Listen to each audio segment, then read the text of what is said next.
फू चैन mister Jiang को ware house में कैद करके घर आता है और जियांगशी से कहता है कि मुझे पाने के लिए तुमने कितने लोगों को मारा और उन्हें हर्ट किया, इसका कफारा तुम्हें करना होगा। फिर उसे बुली करके कहता है कि क्या जियांग फैमिली के सारे लोग ऐसे ही हैं? जियांगशी कहती है कि मुझे नहीं पता तुम किस बारे में बात कर रहे हो। फू चैन कहता है कि तुम बिल्कुल अपने डैड की तरह हो, दूसरों को हर्ट करने के बाद ऐसे जताते हो जैसे तुम इनोसेंट हो। जियांगशी कहती है कि तुमने मेरे डैड के साथ क्या किया? फू चैन मिस्टर जियांग की वीडियो दिखाकर कहता है कि इसने मेरे मॉम डैड को मार डाला और मेरी कंपनी को भी बर्बाद करना चाहा, पर खुशकिस्मती से ऐसा नहीं हुआ। जल्दबाजी में इसने ऐसी गलती कर दी जिससे मेरे सामने इसका सारा सच आ गया।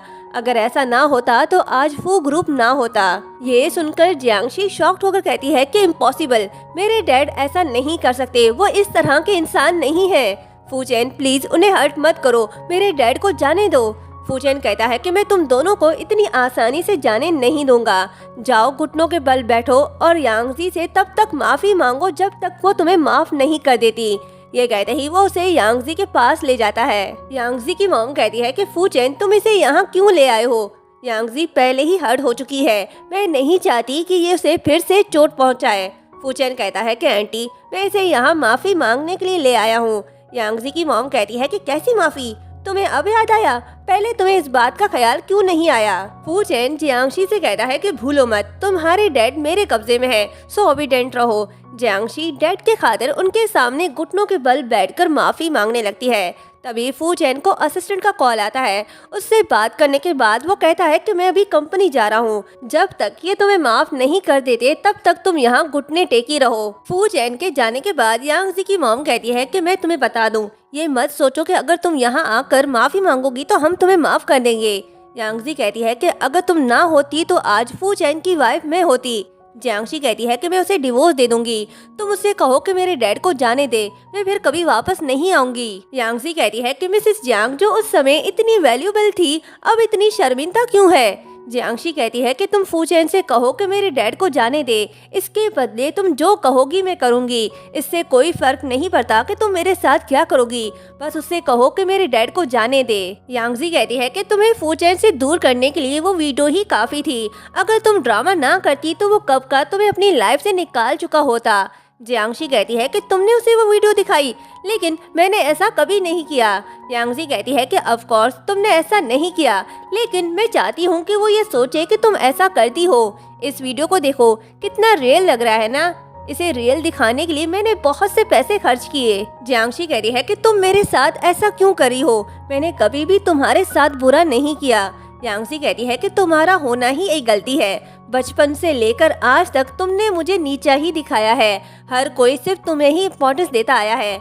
जब मुझे पता चला कि तुम फू चैन से प्यार करती हो तभी मैंने बदला लेने का ठान लिया और तुम्हारे किडनी डोनेट वाली बात का सहारा लेकर उसे अपनी तरफ कर लिया। जियांगशी को सच बताने के बाद यांगजी फू चैन के पास जाती है और उसके क्लोज जाकर बैठ जाती है, पर फू चैन उसका हाथ दूर करता है और कहता है कि मैं अभी बिजी हूँ, अगर तुम्हें कोई काम है तो बताओ। यांगजी कहती है कि मैंने सिस्टर जियांगशी से सुना है कि तुमने अंकल जियांग को कैद करके रखा हुआ है। फू चैन कहता है कि जरूर जियांगशी ने तुम्हें उन्हें छोड़ने के लिए कहा होगा। यांगजी कहती है कि सच बताऊं, जियांगशी और मैं एक साथ बड़े हुए हैं, मैं उसे उदास नहीं देख सकती, प्लीज तुम मुझे अंकल जियांग से मिलाने ले चलो। फू चैन कहता है कि तुम उसकी हेल्प क्यों करना चाहती हो? यांगजी कहती है कि अगर वो मिस्टर जियांग थे जिसने तुम्हारे साथ वो सब किया तो मैं उनसे सच उगलवाने में तुम्हारी हेल्प कर सकती हूँ, और वैसे भी जियांगशी ने मेरी हेल्प की थी जब मैं बीमार थी, अब मैं भी उसके लिए कुछ करना चाहती हूँ। फू चैन कहता है ठीक है, लेकिन तुम्हें ज्यादा प्रेशर लेने की जरूरत नहीं, उसके सच बताने या ना बताने से मुझे कोई फर्क नहीं पड़ता। फू चैन यांगजी को अंकल जियांग के पास ले आता है जो बेहोश पड़ा होता है। वो यांगजी से कहता है कि इनके करीब मत जाना, मुझे डर है कि कहीं ये तुम्हें हर्ट न कर दे। यांगजी कहती है कि मुझे अंकल जियांग से अकेले में मिलना है, वो बचपन से मुझसे प्यार करते हैं, तुम फिक्र मत करो, वो मुझे हर्ट नहीं करेंगे। फू चैन उन्हें अकेला छोड़कर चला जाता है। यांगजी अंकल जियांग के पास जाती है और कहती है कि मैं आपसे मिलने आई हूँ। मिस्टर जियांग कहता है कि तुम यांगजी हो ना, कैसी हो तुम, और मेरी बेटी जियांगशी कैसी है, वो ठीक तो है ना? यांगजी कहती है कि जियांगशी की हालत बहुत खराब है। मिस्टर जियांग कहता है कि क्या हुआ है जियांगशी के साथ, जल्दी बताओ। यांगजी उन्हें फेक वीडियो दिखाती है जिसे देखकर मिस्टर जियांग हैरान हो जाता है और कहता है कि ऐसा नहीं हो सकता। जियांगशी फू चेन से प्यार करती है, वो ऐसा नहीं कर सकती। उसने अपनी किडनी देकर फू चेन की जान बचाई, वो ऐसा कुछ नहीं कर सकती जिससे फू चेन उससे नफरत करे। यांगजी कहती है कि इस वीडियो को देखने के बाद फू चेन को बहुत गुस्सा आया। उसने सिस्टर जियांगशी को धमकाने के लिए आपका इस्तेमाल किया। जियांगशी को आपकी फिक्र है, ऐसा ना हो कि वो खुद को मार डाले। यांगजी ये सब बातें इसलिए करती है ताकि मिस्टर जियांग अपनी गलती मान ले जो उसने नहीं की। ऐसा ही होता है। मिस्टर जियांग यांगजी से कहता है कि मैं तुमसे रिक्वेस्ट करता हूँ कि तुम फू चेन से कहो कि वो जियांगशी के साथ कुछ भी ना करे, वो बेकसूर है। मैं अपना जुर्म कबूल करता हूँ, मैं कसूरवार हूँ। नेक्स्ट डे यांगशी जियांगजी के पास जाती है और कहती है कि मैं तुम्हें गुड न्यूज़ सुनाना चाहती हूँ अंकल जियांग, वो आज़ाद हो गए। ये कहते ही वो उसे पिक्चर दिखाती है जिसे देखकर जियांगशी रोने लगती है और कहती है कि ऐसा नहीं हो सकता। यांगजी कहती है कि ये सब तुम बाप बेटी की गलती है। जियांगशी फू चेन के लिए कॉफी ले जाती है। फू चेन कहता है कि इसे यहाँ रखकर दफा हो जाओ। जियांगशी नहीं जाती तो फू चेन गुस्सा होकर कहता है कि सुना नहीं तुमने, दफा हो जाओ। जियांगशी कहती है कि मैं अपने डैड से मिलना चाहती हूँ, तुम मुझसे जो कहोगे मैं करने को तैयार हूँ। फू चेन कहता है कि अब कुछ नहीं हो सकता, तुम इस लायक नहीं हो कि मेरे सामने शर्तें रखो। जियांगशी उसे तस्वीर दिखाकर कहती है कि मैंने पता करवाया है कि इस तस्वीर में जो पर्सन है वो मेरे डैड हैं। फू चेन कहता है कि उन्होंने अपना जुर्म कबूल करके सुसाइड कर ली। जियांगशी कहती है कि ऐसा नहीं हो सकता, जरूर तुमने उन्हें सुसाइड करने के लिए मजबूर किया होगा।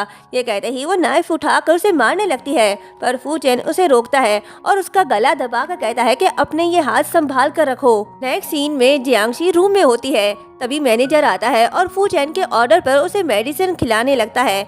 जियांगशी मेडिसिन खाने का नाटक करती है और उसके जाने के बाद वो मेडिसिन निकाल देती है। तभी फू चेन आता है और कहता है कि काश तुम पहले ही इतनी ओबीडिएंट होती तो मैं तुम्हें धमकाने के लिए तुम्हारे डैड को यूज ना करता और ना ही तुम्हें प्रोटेक्ट करने के लिए वो मरते। जियांगशी कहती है कि तुम्हारा मतलब ये है कि मैंने अपने डैड को मारा।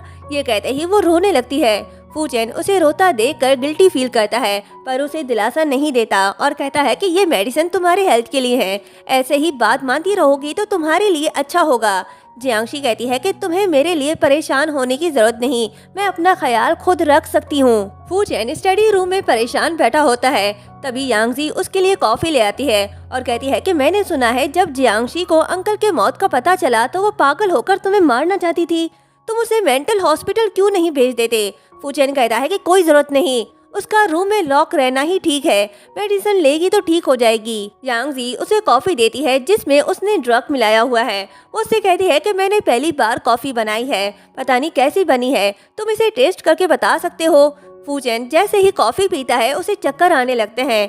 यांगजी उसके नशे में होने का फायदा उठाती है और पीछे से हक करके कहती है कि क्या हमारा एक और बेबी हो सकता है। फू चेन उसे खुद से दूर करता है तो यांगजी कहती है क्या तुम मुझे पसंद नहीं करते। फू चेन कहता है ऐसी बात नहीं है, तुम अभी तक ठीक नहीं हुई हो, तुम्हें पहले अपना ख्याल रखना चाहिए। वो जाने लगता है तो यांगजी उसे रोककर कहती है कि मैं ठीक हूँ।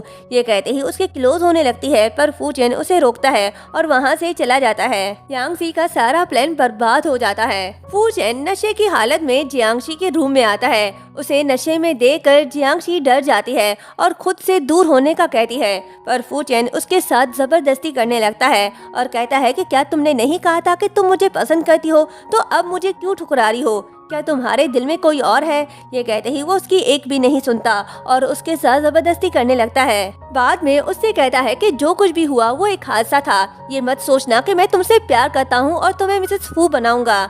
जियांगशी कहती है कि मुझे कोई शौक नहीं मिसेस फू बनने का, जो कोई भी मिसेस फू बनेगा मुझे इससे कोई फर्क नहीं पड़ता।